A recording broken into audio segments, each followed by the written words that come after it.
did, bro. I sure did. You're a dork. That's right. You didn't cuddle with me last night, he says. Ron Phillips. Ron Filipio El Jefe. Filipio Gonzalez Sanchez. El Ronald Filipio. Yeah. What's that, dude? You always have alarms going off. I'm getting all these notifications. Apparently, we're live. Where? In several places. Well, yeah, because we're live. Yes, we are. We got 2 minutes. Did I miss out? Did I miss something here? What? You said apparently we're live. Did you not know we were live in multiple places? Yes, I knew we were live. I'm just getting all the notifications from it. You are stressing me out. Are you crabby? No, I'm not crabby. You need a hug? Probably, but I'm not. We will do a hug during this show. Oh, my God. Did you find that link? Okay. We got a very special guest coming up at the bottom of the hour, but our first guest guest was that car driving by when I was doing a little twerk. That is not the case. Yeah. Our first guest, Dr. David Bettenhauser. He has been on with us before. Dr. D. With his friend Carla Bogny-Kidd, but Carla is down and out. So we've got David tonight, and we're very thankful for that. So we'll get into that as soon as the show gets started here in about a minute. I'm going to ask David if you were crabby in past lives. I'm not sure David knew me in a past life. Yes, he did. Did he? Yep. Nah. Yep. Not sure he did. Yep. What's going on, Miss Linda? Oh, that's right. We have Audrey. Audrey. For the whole show. Audrey has a new gig going on the 14th. She starts training. I understood some of that. I'm proud of her. Hey, Miss Dixie, how you doing? Hi, Mom. Yo, Miss Dixie. How you doing? You're going to want to hang around for the second half of the hour. Mama-san. Mama-san, eat some. Mama-san. All right, here we go, guys. We got about 50. We got a lot of time. We got about 50 seconds. You shut your notifications off on your watch? I did. I shut them. Well, I put them on vibrate. Miss Linda Audrey. Oh, we have Leprechaun. I always just want to call him Laird because, that's what we do. Yeah, Audrey's doing some UFO stuff at Disney. There you go. All right, hang with us. We'll be up in just a second. It's so dumb. I would never work at Disney. It would be so stupid. You can play your very own live-action game of Frogger with Russian tanks. Don't miss out on this incredible adventure vacation. Book yours today. Vacation with a purpose. Save the Ukraine. Visit liberalideasllc.com right now. Book today. The first 500 guests receive their very own Build Back Better Pride camo. Journey into the matrix of the mind. Stretch your imagination and challenge reality. Abnormal realities are beacons for the imagination. What society deems abnormal may be more real than we think. This is Abnormal Realities with your hosts, Ron Phillips and Rocky Stucci. I would totally work at Disney as some space creature that was furry wearing ribbons and coming up with my own plots and my own backstory. I would totally do that with big slippers and 3 toes and hairy claws. I would totally do that as long as I had a 6-foot tail. Yeah, I would work at Disney doing that. She says that she gets to cosplay for her job. That sounds weird. Cosplay at Disney. At Disney. There's kids there, Audrey. That's like a dream come true, isn't it? Ron, there's kids there. So? Not all cosplayers wear bustiers and have big hoo-has. Oh. And show them off. Some do, but some don't.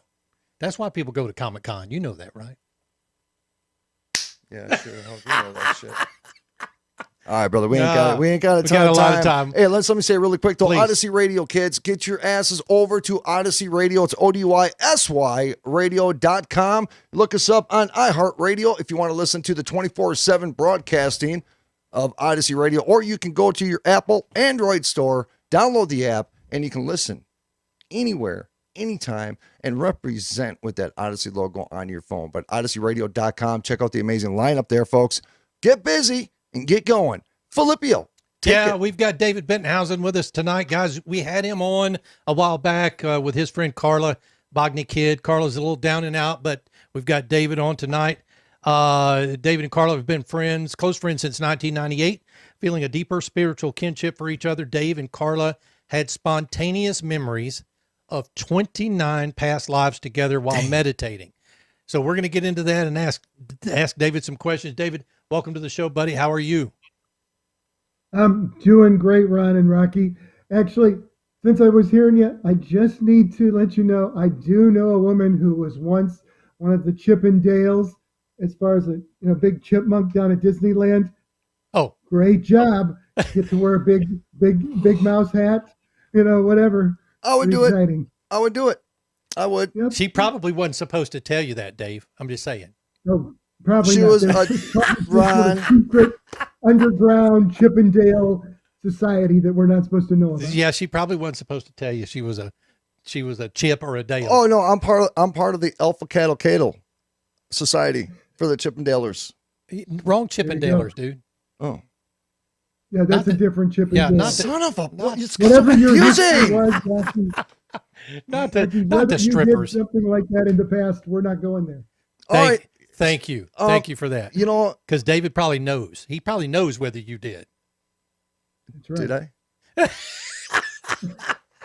All right, so let's jump into this because, folks, Please. David is not a stranger to the program. The last time they were on, I'm going to tell you, it was one of those shows after we got done. Ron and I, we just kind of like, we love having these conversations, and we love talking with people that talk literally from the heart, from the soul. It's not people that watch videos and come up with something. You can tell the difference when you interview people, especially if you've been doing it for a long time. And there was something so genuine, David, when I talked with you two, when we talked with both you guys, it's very comfortable. And then you get off a single hour interview and you feel like you know people. So before we even continue, I just want to say, between Ron and myself and our listeners, we are beyond grateful for everything you all represent. So thank you for all that, brother.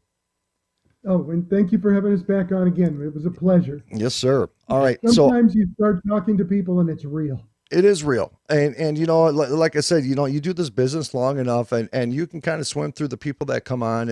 And I understand some people, they're out and they have things they have to do, and they have messages they have to get out, and they have to do what they have to do it, right? So I don't ever misread that.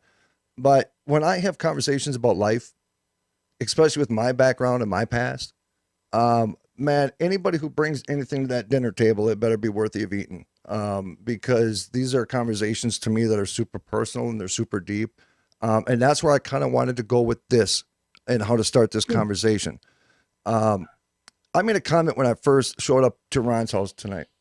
We're all standing outside in front, and I said, the devil's at us every day. And the more we succeed, and the more we push, and the more we gain, and the further we get, the more we notice the challenges that are put in front of us every day. And with your expertise in past lives, I question sometimes, and I try not to overthink it because I don't want to manifest into reality, but I question sometimes, could there be possibilities of past life karma, or in general past life karma in regards to what people go through? Because sometimes we live this life and we're like, why is it so crazy? Why is everything spinning out of control? Are we carrying something over? Okay. I love the question because I think, Rocky, we're all carrying something over. And what we've kind of found as we went back through all of the lives, and again, we kind of cataloged them and started putting notebooks up and little files, and we had little stickers on the wall until we started piecing together the 42 lives that I've had and the 34 that Carla had. We started to look at the patterns. And some of the patterns were quite interesting because we found a set of lives where we were English, then fighting the Scottish, then Scottish fighting the English, then Vikings were in there fighting the English. And we realized that we had literally been on both sides of the same war. And when you start looking at those things, you realize, gosh, you're never really right. You're always maybe wrong. There's no winner in any war. And then we started looking and we found that in one life, we might be the slave owner. And in the next life, we were the slave. Because if you don't live both sides of it, you really don't understand that. So, David, were you guys in your life progression, were you choosing the life you wanted?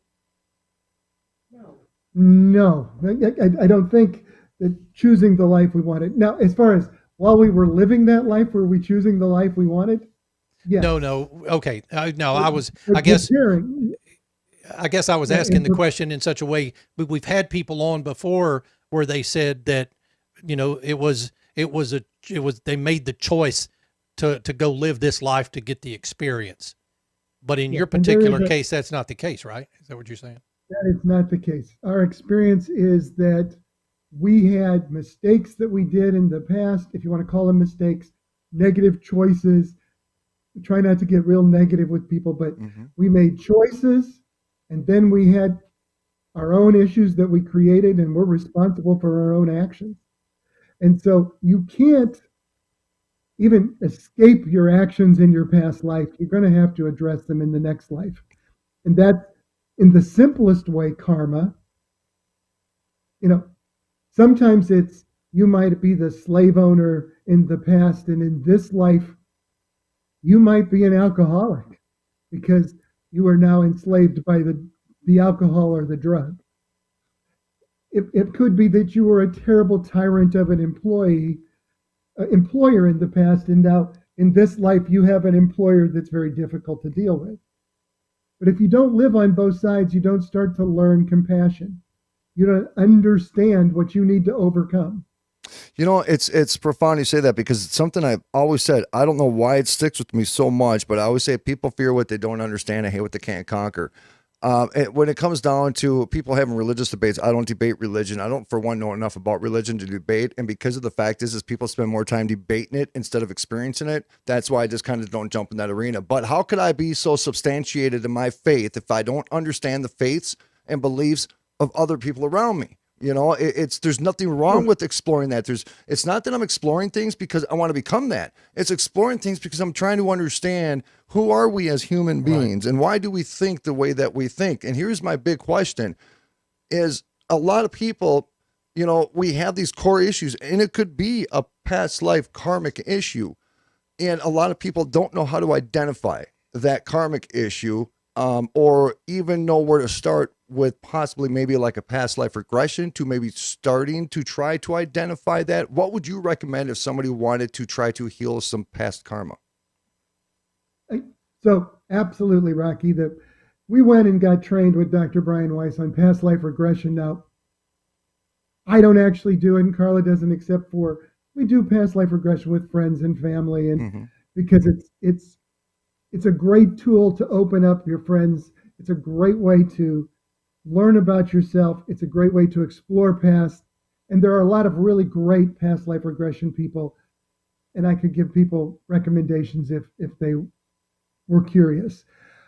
On the other side, I don't think you need to do past life regression to even have a clue on how to approach this. And one of them is, when you get to our third book down the line, I think it's, we start talking about our book we wrote, which is the manual.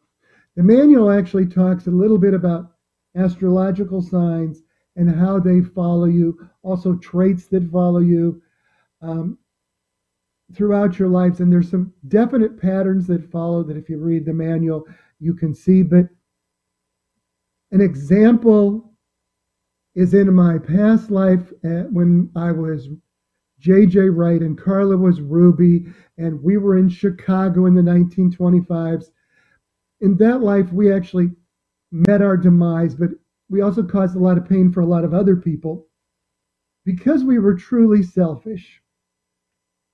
We wanted the relationship to work in the 1925s, but and we were young and stupid, and we ended up in a problem. However, in this life, I was born in March, and as a Pisces, and Carla is an Aquarian.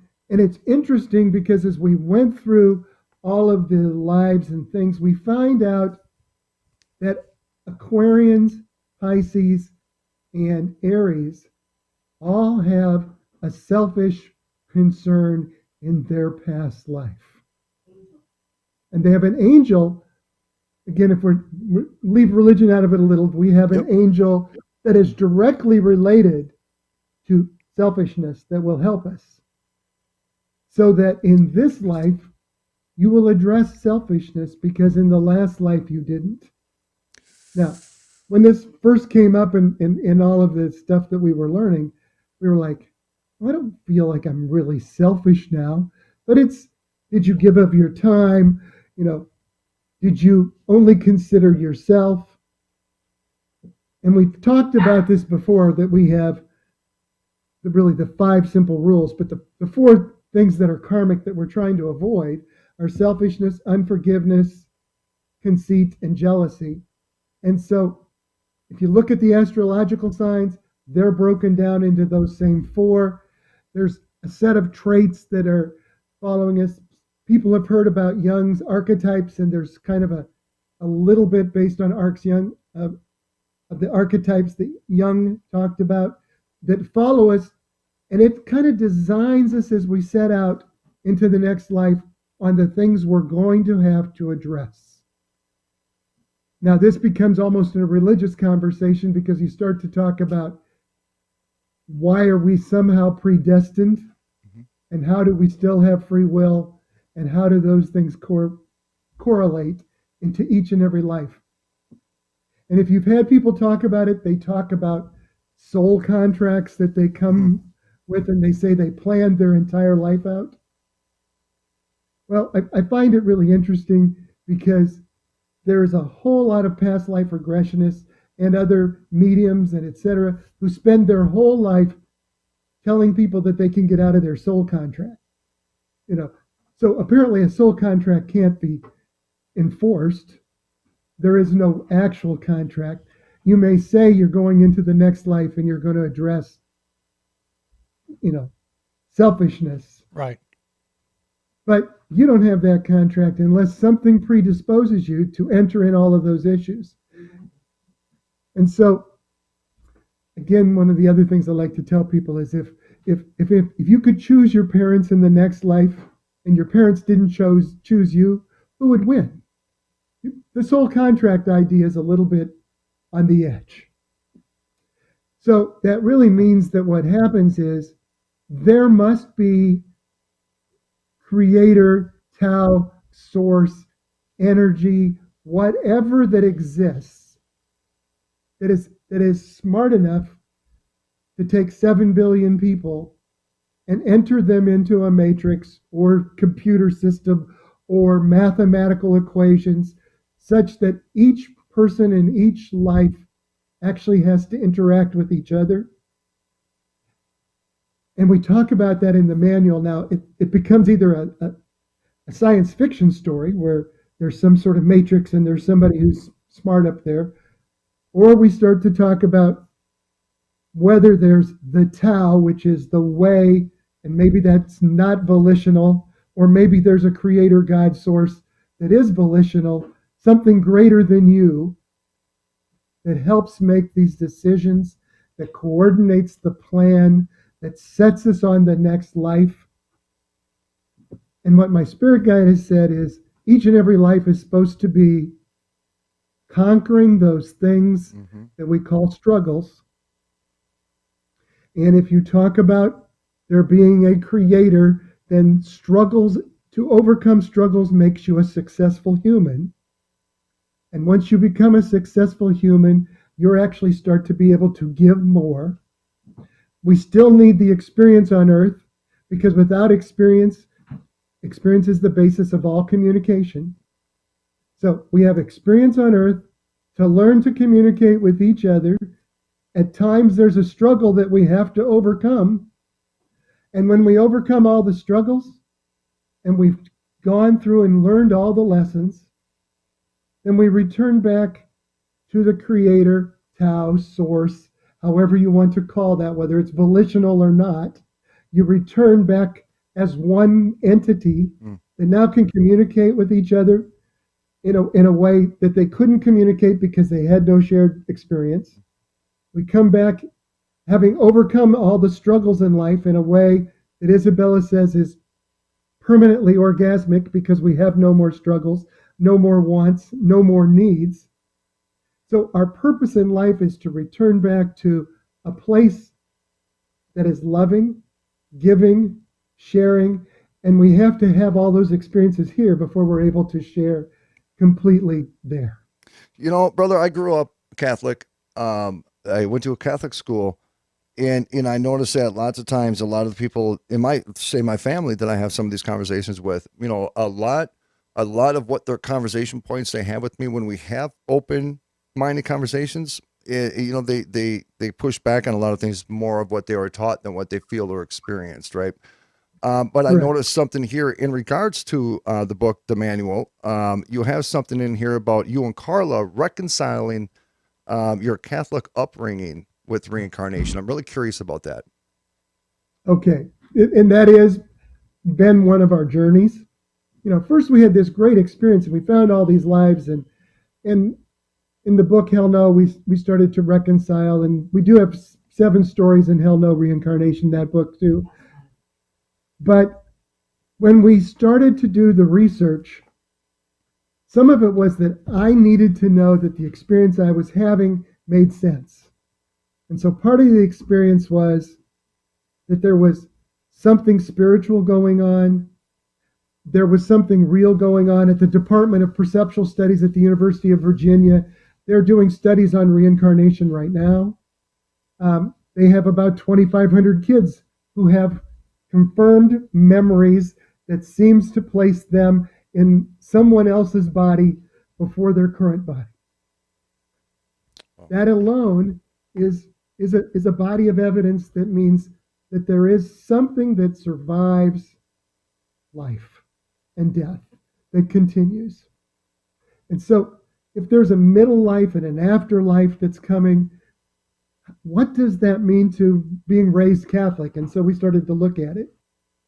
And the first thing we found is 33% of the world's population believes in reincarnation in some way.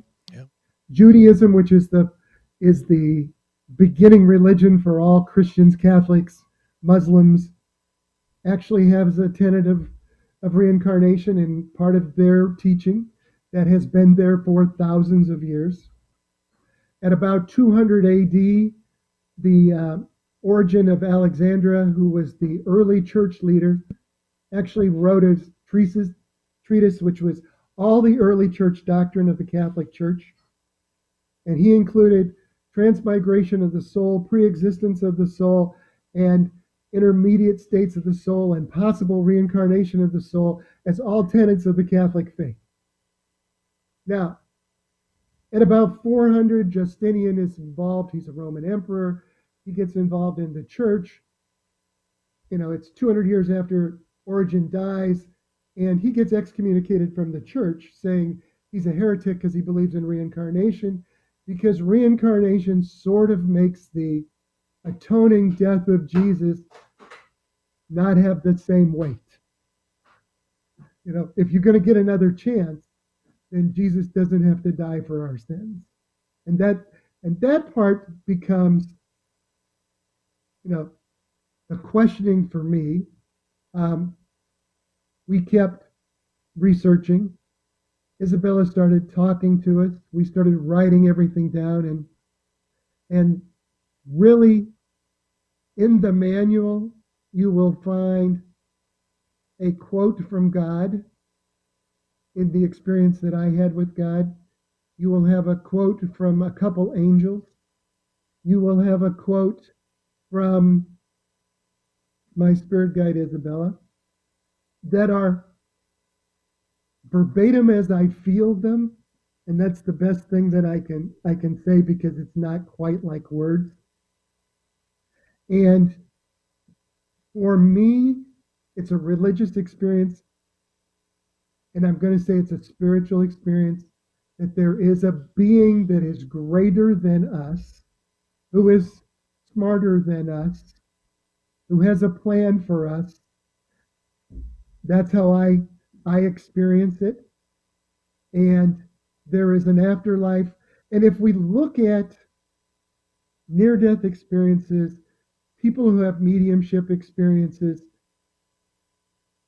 people who have experienced, even if they say it's with ghosts, demons, angels, whatever, almost every one of those experiences implies that there is something spiritual in this world or after this world. And so I think we have to delve in that as the metaphysical world as something religious. David, I agree. And thank you. Listen, we only got about a minute left, and I want to make sure we get your books covered. Yep. Can you talk about the books that you've got available right now on your website, thegiftofpastlives.com? Yep. On the website, we have 4 books: The Gift of Past Lives with Mother Isabella, God and Elizabeth, Hell No Reincarnation, the manual, and our 4th book is a love story called Her Huba and His Rose, and it's a little different than the other books. It's about one of our past lives, but we're not the main characters. Fantastic. All 4 books. It's a beautiful site. Got a lot of good information out there. Thegiftofpastlives.com. Anyway, it's been a pleasure, guys. Just remember, there is a tomorrow. There's a possibility of reincarnation. If we don't take care of the planet, you'll have nowhere to come back to. Oh, when you put it like that, it changes everything. It absolutely changes. Because I need somewhere to come back to because I got things to do. I got a long schedule. Hey, David, thank you so much. Thank you so much, David. Again, send our love to Carla. I hope she's resting well. And I love all the puppy pictures, by the way. So we look forward to having you both on again soon, brother. And if you ever need anything in the meanwhile, please let us know, David. Thank you so much, sir. Take care. Thank you much. Take care. Right, see you, David. Dr. David Bettenhausen, everybody. He has been on with us before. Carla Bognick-Kidd is his friend. Man, they've got some fantastic stuff. Dude. Okay, so if karma is past lives, dude, I got a lot of shit going with me to the next one. We're screwed. Come out. Another radio show in the next life. Ron, take us somewhere, bro. Hey, guys, abnormalrealities.com. That's where you can find us. We have a very special guest coming up next after the break. Stick around. You're going to want to follow this. This is going to be good. Stop it, dude. Stop it. Ron, touch my butt. At Romika Designs, we're more than just a laser engraving and specialty design company. Much more. I'm Ron Phillips, co-owner of Romika Designs, and if you can dream it, we can probably make it. We can custom laser cut and engrave on nearly all material. Great for one-of-a-kind gifts, home decor, business and specialty items, or personalized and logoed designs created just for you or your company. Allow us to become your go-to gift and specialty project partner. Romika Designs can help make your ideas a reality. We're ready to help you design and create that special gift for any occasion or engrave your personal or business logo on just about any product. View our designs at romikadesigns.com or simply email us with your ideas. We specialize in custom design and we'd be honored to have the opportunity to discuss it with you. Call us at 817-400-4040, email info@romikadesigns.com, or visit us on the web at romikadesigns.com. Do you have fewer than 3 bowel movements a week? Are your stools dry, hard, and or lumpy? Your stools are difficult or painful to pass? Do you have stomach aches and maybe stomach cramps? Do you feel bloated and nauseous? Do you feel that you haven't completely emptied your bowels after a movement?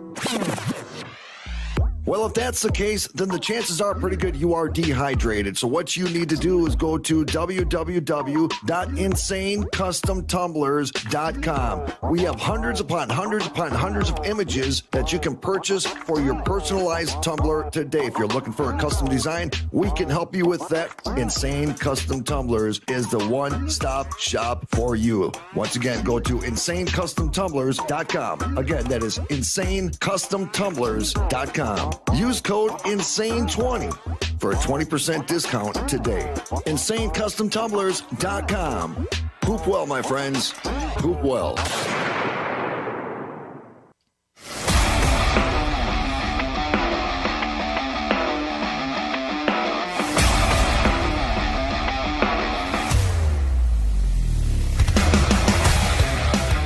Welcome back to Abnormal Realities, folks. Oh, shit! Look, see, I told you he was touchy. Ladies and gentlemen, please welcome to the show my son, Sean Phillips. Oh, I am How's it going? Hold that up there. Yep. There you go. Oh, there's one. There's one time. Yeah, we got you. Test one. Dude, that was like aggressive. Ron all up in his face. How's it going, son? Then Ron gives you the smaller chair. So, you know, looks like you're sitting in the 4th row and shit over there. Hey, man. There it is. Boom. There we go. Yeah. Be a long half an hour sitting like that, brother. He's the skinnier of the three, I guess. Really? You got to bring a weight into this conversation? He's skinnier than you. And that's saying something because you're skinny. I'm the fat one on the end who has to squitch his way into the screen. Folks, ladies and gentlemen, boys and girls, children of all freaking ages watching and listening to this program, we have brother Sean Phillips in the house with us tonight. What's up, bro? What's going on? Man, tell us a story. You've been watching the show. You've been hanging with us for a little bit, since pretty much the get-go, you've been kind of hanging. You have an extreme interest in this stuff. I do. Okay. Absolutely. Tell me how it started. Your dad, did he give you dirty looks when you were a kid? Thought he was a demon and shit, and then it became real? Oh, I was a demon, I'm sure. Oh, dude. Mike, shit, dude, you should I think it's just experience, just life experience and going through things, I think. And I don't know. It's all interesting. I like it a lot. What did you believe growing up? Honestly, I was real big with the number 2. I'm sorry. Number 2. There's going to be a fight. There's going to be make sure people can hear him. All right, so keep it touching your chin. Yes, keep it touching your chin. There you go. All right. Put that down. I almost feel like we got to play music or something. People are going to think you're doing something else. Put that. Where's the bell? Where's the bell? Get the bell, Ron. Get the damn bell. That's promo material right there. I'm just saying. Show material, and I'm going to put it in slow motion with music. Barry White. Little Barry White music. He's like. Oh, welcome to the show, son. Yeah. Okay, so what did you believe growing up about ghosts and goblins and stuff? Did you have freaking weird stuff happen in your room growing up? I never did. You just yelled at him for fidgeting. I didn't yell at him, but I'm helping a brother out. It was more of I guess. Nothing really happened. Did you believe in ghosts as a kid? Any I believed in just like any kind of kid, Absolutely. But Sean's always been a religious guy too. I mean, he's always had faith. He always believed in religion and God and things like that.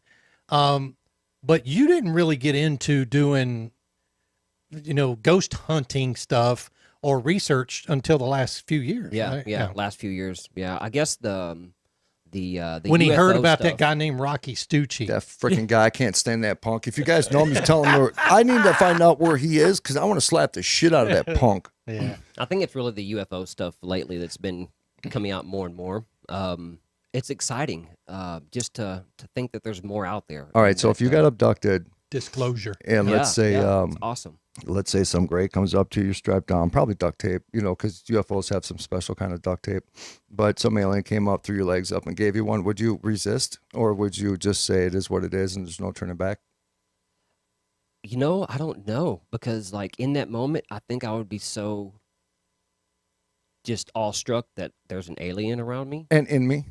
Yeah, and in me. I don't know how I would react. I guess the best advice I can give to somebody, even though I'm not a professional, Ron gave me this advice just in case. I don't know how he knows it, but he says, just go with it like you're enjoying it, and he says that way it won't be as painful. Yeah, it won't be as painful. Just relax, just go with it. That's what he said. So yeah, that's what I'm going to do. That's how it works. I'm going to be like, deeper, E.T., deeper. Oh my God. Okay, but did you take some courses in remote viewing?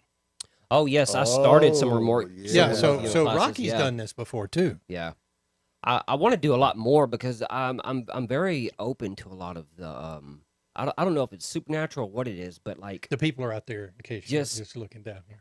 What were you looking at? I'm looking into space as I'm thinking, I guess. He's concentrating. I don't know. I'm not used to being on a camera where I need to stare at the camera. And, yeah. Hey, guys. Yeah, if you're looking at them, you're looking into that camera. Yeah. You got to have that camera look, too. When people are talking, you got to have a certain look. I'll cut you off. Remote viewing. Go ahead. Yeah, the remote viewing, but I'm very receptive to things that are. I guess I'm finding out it's more of the supernatural things. I see things all the time out of the corner of my eyes, especially in dark rooms. Have you ever been on a ghost hunt? No, he's never been. No, I want to so bad, but I pick up on very, very, very light things that most people don't. Have you picked anything up in here? In this house? On you when I first met you. What?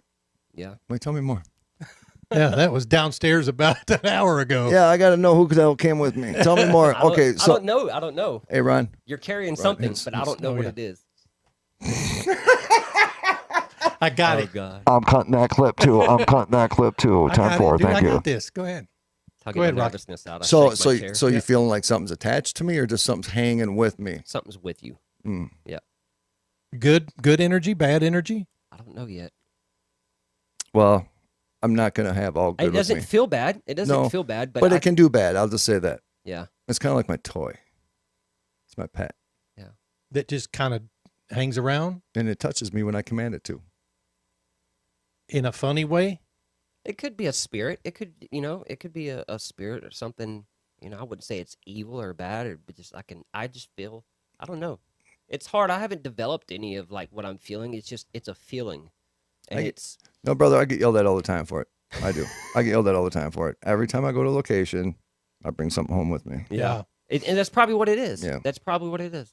And we always have to try to clear. Rocky does a good job of clearing. Dude, I actually see. Lisa gives me shit. We cleared the vehicle. You cleared me and you. I sing, right? We didn't say. I got to take my shirt off, and then I got this paint. It's actually blood. That is not true. He doesn't do any of that. Yeah, it's actually it's possum blood. It really is. And then I put it over my nipples. But we did have holy water. No, we had oil because it stays longer. Yeah. You know what I mean? Yeah, I wanted to feel that oil when I got home. I want to make sure that shit came home with me, the oil. I don't know how I would react if something like visible or like, without a doubt, like, is happening around. I just don't know how my body would react. Even if you're prepared for it, you won't be prepared for it. You won't be prepared. You know what I'm saying? Like, you go to these locations and you try to psychologically develop yourself. You can talk all the shit you want. Obviously, I've proven that don't work. Yeah. But you're right. And the way you explained it was perfect, because a significant experience to where there's no doubt. Mm-hmm. That's the paranormal experience that we're all looking for, not the EVPs, even though they're very cool. Not the blinky light thingies, not talking to a flashlight. Right. I want to see the shadow. I want to see the apparition. I want to see the door slam. I want to feel something. Yep. I know. I don't want to feel something touch me. I don't. That's the thing that would get me. It's when you feel the strength of it, like when the Big Bang. And the part of the Big Bang, everybody's like, well, it was just a really loud noise. It was a really loud noise that went through my body, so I physically felt the power. Yeah, and that's what the big deal was. Okay, so here's the thing. What are they called? AVPs? AVPs are audio voice phenomenon. Yep. Okay. And the last time we were in the Hill House, that's what she said they had been getting a lot of. I didn't specifically hear anything. Dude, I'm going to slap the shit out of Audrey. But you were in the what's the name of that room? The psychomantium room, by yourself, afraid that somebody was going to touch you by reaching through the slats in the wall. No. I was afraid I was going to see an eyeball. I don't want to see an eyeball looking at me. I don't, man. I just don't. I don't want to see an eyeball. That's my biggest fear, Ron. When we were upstairs in the Hill House, in that little corner where you can see through the wood. I was afraid of looking at son of a bitch because I was afraid because you hear all these stories and you've seen pictures of faces looking at you. And I don't want to see some demon little shit looking at me in the eyeball, because then I feel like it penetrated my soul. Penetrated your soul. That's the thing. That and touching you. See, that's my thing is if I'm in a house like that and something touches me that I don't know what it is or who it is, I don't know if I'm still in that house in the next minute or not. Sean, let me ask you a question. If you woke up 2:30 in the morning, nobody else was around, you knew nobody was home. Here it comes. And good luck, son. You felt something massaging and touching things that would typically need permission. You know what I'm saying? Mm-hmm. Would you? I think it really depends on my mood at that time. Good answer, dude. That is a hell of an answer. That is a hell of an answer. I would have said yes. Like, I took it like a real answer. Like, I was like, okay, all right. It really does. Yeah. Rocky tried to be funny, and Sean's like, I couldn't even roll off of that with something funny. I had no direction on that shit, bro. Oh, that's funny. I guess it does depend on the mood. No, not for me. Ron, does it depend on the mood for you? You could be crabby and have a headache, and you can have bad migraine in your left eyeball, And you could probably have a couple hemorrhoids popping out, right? But you're still not going to say no. Yeah. No, what is that called? A succubus? That's for, yep. But see, that's more of a demonic thing, though. I'm not referring to a demonic type of thing. I'm just saying a ghost coming and touch, violating you. That's what I'm saying. Isn't that the same as the wind blowing? Well, the wind will be blowing. See, that's what, okay. So when the wind blows, yes. See, When that the kind of stuff wind happens blows when the wind what? blows. Boner. What's wrong with you? Dude, you just said boner on the show. I was being appropriate. I said private extremities where you need permission to touch. That was like the most professional I've ever been in my life, Ron. Was I not being professional? What are you doing with said, the microphone? What was the word you said? Boner. You said boner. Your microphone about to fall. Okay. He keeps hitting it. Dude, why? What are you doing to this thing? There, you're good. Oh, it was going to. Yes, yeah. Ladies and gentlemen, boys and girls, thank you, Texas. Mm-hmm. You know what would be frightening? Good vocal tone on that. Nice vocal tone on that. That was, dude, I'm feeling that. Going. Welcome. You know what would be kind of, I guess, exciting at the same time? I don't know how to react, but when they talked, like if I really met an alien in real life. Okay, what would you say? They have a protocol. What was it for? EBA 1 is what they named it. This kid knows a lot of shit that we. They literally have a protocol for how you're supposed to, I guess, communicate with EBA 1 with this alien being. Okay. And they say no matter how ready you are and it's gonna happen and it's gonna be in front of you no matter what, but like because they're on a completely different like wave level or something like your body has to literally adjust to them. And just the way that they go into detail about that protocol gives me the chills because it's like there's too much realness to that. I actually know what I'm going to say when I meet one, and I'm hoping I meet the most aggressive kind because I'm going to whip someone's ass. That's all I'm going to say. That's how I'm starting that conversation. 2 things I'm going to say, and that's it. That's it. I'm going to walk up to this alien. He's probably going to be about 7 feet, and I'm going to look at him, and it's going to be like, "We good? We good? We good? Are we cool?" He says, "Yeah, we're good." What are you pulling up? Oh, nothing. I looked up EBA 1. Okay, so what is EVA 1? Alien of extraordinary ability. That's what they named one of the aliens that survived, I guess, one of the crashes that they kept, and he survived for several years, I believe. From Roswell? It was either from Roswell or around that time frame. Can I be honest about something? Can I just throw it out on the table? Throw it out there. I am seriously so sick and freaking tired of hearing about Roswell. Roswell, yeah. I mean, there's so many other. Oh my God, there's like 4,327 freaking books on Roswell, and everybody has a different theory, and it's just like it's all a different theory. That's dumb. Yeah, it's like okay, there's a certain set of facts. That was like 500 years ago. But you got to think about the person who knows the facts is probably the person who created all the other theories. Yeah.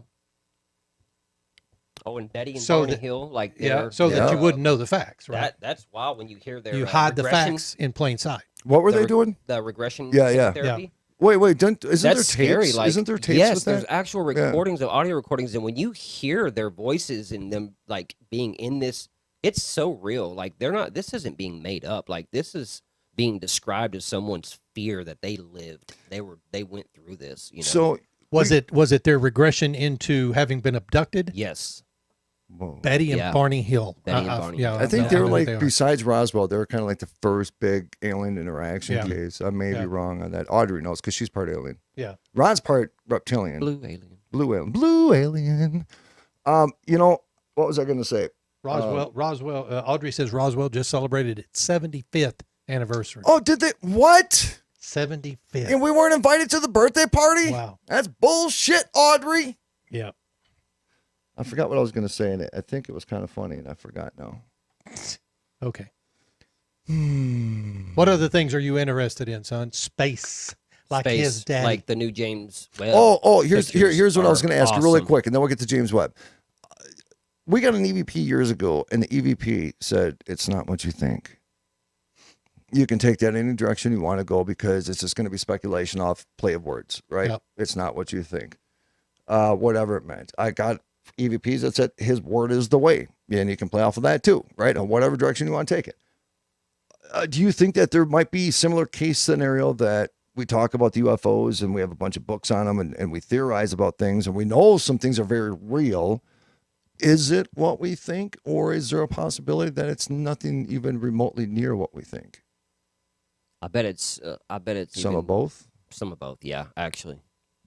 I wonder who the first person is that's going to ass slam an alien. Why do you think these things? Know. Your mind just goes left. Yeah, it kind of does. But no, wouldn't that be something we need to talk about? I mean, that's important shit. I mean, we talk about the first person go to Mars. I bet you we know who the first person was. We don't even talk about the first person having sex in space. We haven't talked about that, and they've been going to space for 60 years. Dude, there was. You know how we raced to get to space?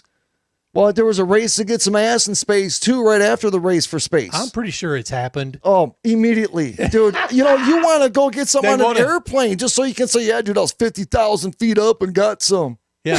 Could you imagine saying, dude, I was in Mars, bro, and I got some ass in Mars. The Mile High Club hasn't got nothing on me. Dude, I got 337 miles, bitch.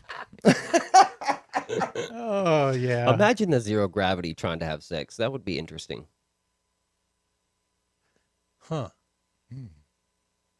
Sorry for the pause, folks. Can you play music for me? We're imagining zero gravity sex, apparently. It could work very much. I mean, I'm seeing strategic things already in my brain. Yeah. What? We never talked about space sex before. No, we've never talked about space sex. That's what I'm saying. We've talked about turning your belly button into disco balls. We have? E.T. phone home. I don't remember that. I do, because I clipped it, bro. All right, James Webb, son. James Webb, yes. You're into space like I am. Very intriguing. I know you read a lot of stuff. You like the James Webb Space Telescope. That's kind of interesting. Absolutely. Yeah. Yep. What intrigued you the most about it? Honestly, how it was built.